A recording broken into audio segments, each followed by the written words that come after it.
So, sorry for the late chapter review, but I had a lot of problems going on. In fact, my favorite mic broke, the expensive one broke, and I had nothing to record with. And on top of that, everything on my computer completely got wiped. So, I had to basically install everything all over again and manage the bare minimum and come up with a way to actually deliver my chapter review. So, I basically made notes on every single character, or at least most characters that did something within this chapter, and I'm gonna basically talk about that. So let's start with Kawaki, right? So Kawaki has changed as a person. And in the beginning, when he came to Konoha, he was very reluctant to, interacting with anyone. But as time progressed, the only treatment that Kawaki ever got was harsh, and he started to see another side of life, which is basically what the hidden leaf provides. And because he's seen that and seen what life fully is, or can be,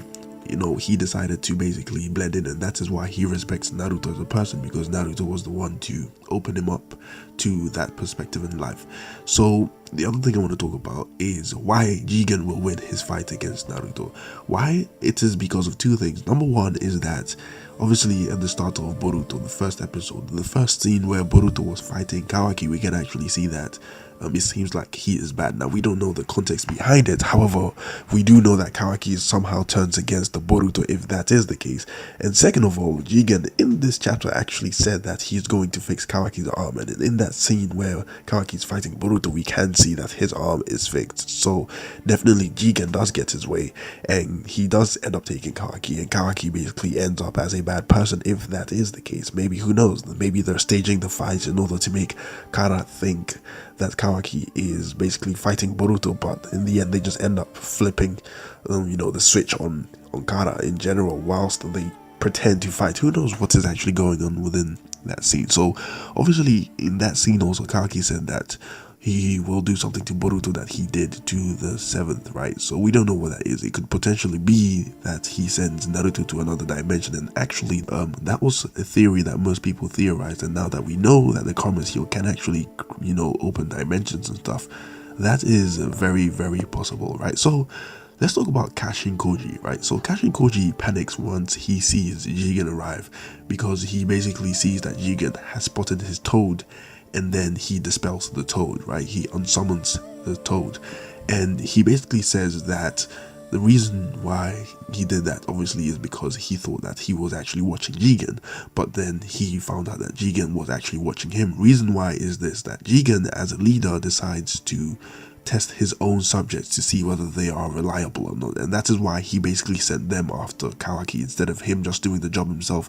It was basically to test them to see whether they were reliable or not. And obviously Kashin Koji being a spy means that not only does he work for himself, he also works for Kara, but most importantly he, I think, prioritizes working for himself because he wants to know what Jigen's motives are. So Jigen's not that kind of a sharing leader. And not only does Kashin Koji actually spy on the enemies of Kara or the opposers, but he also spies on the leader himself, because I think Jigen has not made it 100% clear what his goals are, and he wants to obviously spy on Jigen as well. But then he figures out that he has been tested in terms of loyalty and he is kind of faltering, so he's kind of scared, and that basically causes him to dispel his frog. Another thing I want to talk about is the Karma Seal. Now, it has been confirmed right now whom the Karma Seal comes from, the originator of the Karma Seal. So Jigen's Karma Seal was definitely given to him by Kaguya Otsutsuki's partner.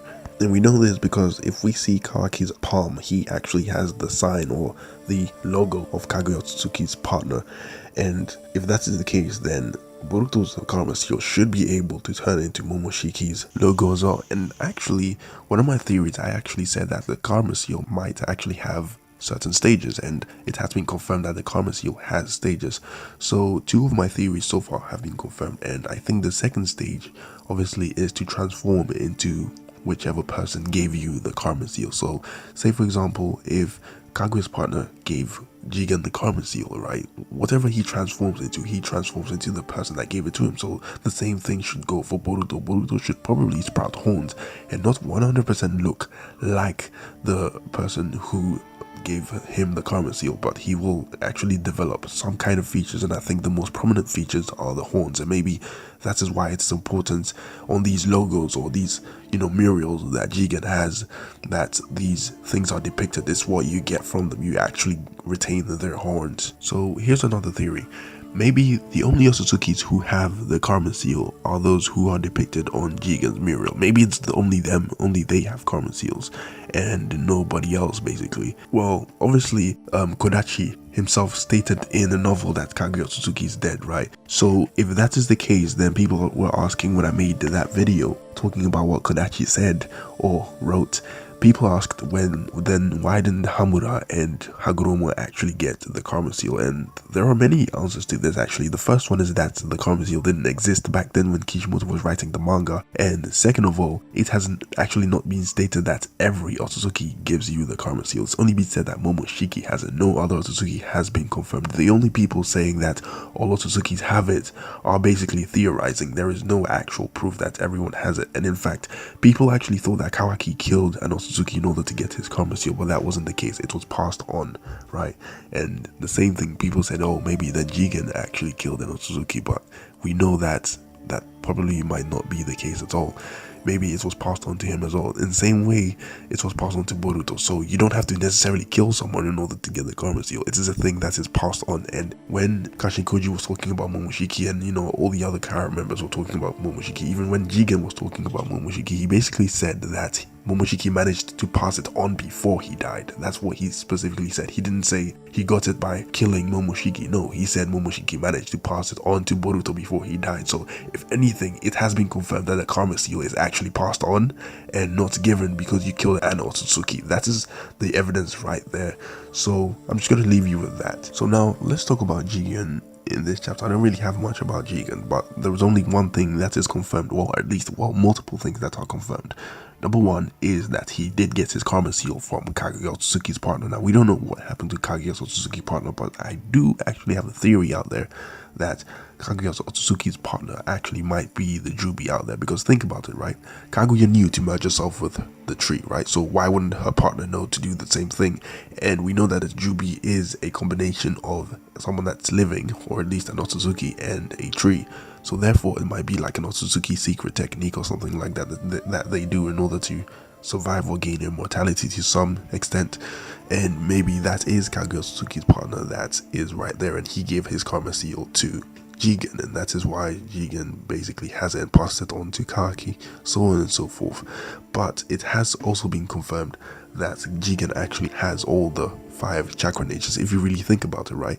Those stakes that he threw at Naruto and actually pinned him to the ground, we've only seen Rinnegan users actually use that, and we didn't see him activate any Rinnegan, right? So therefore, it must mean that it is basically the same ones that Momoshiki used in order to pin down the 8 Tails Killer Bee. And if that is the case, right, and he also pinned down the 10 Tails, then basically he has access to all 5 chakra natures. So in this chapter, we basically got close to no information about the Byakugo seal, even though we went to the expert, who would be Sakura, since she is, first, in terms of knowledge with medical ninjutsu and all that. She basically said that the Byakugo seal is something that originated since the time of the Sage of Six Paths. So I guess humanity then basically learned how to use chakra in order to develop seals and all that nonsense. But that's basically all the information we get about the Byakugo seal. And we also get information that the karma actually has stages and people can actually develop these. So, and I want to end this review by talking about Sarada, Boruto, and Mitsuki, right? See,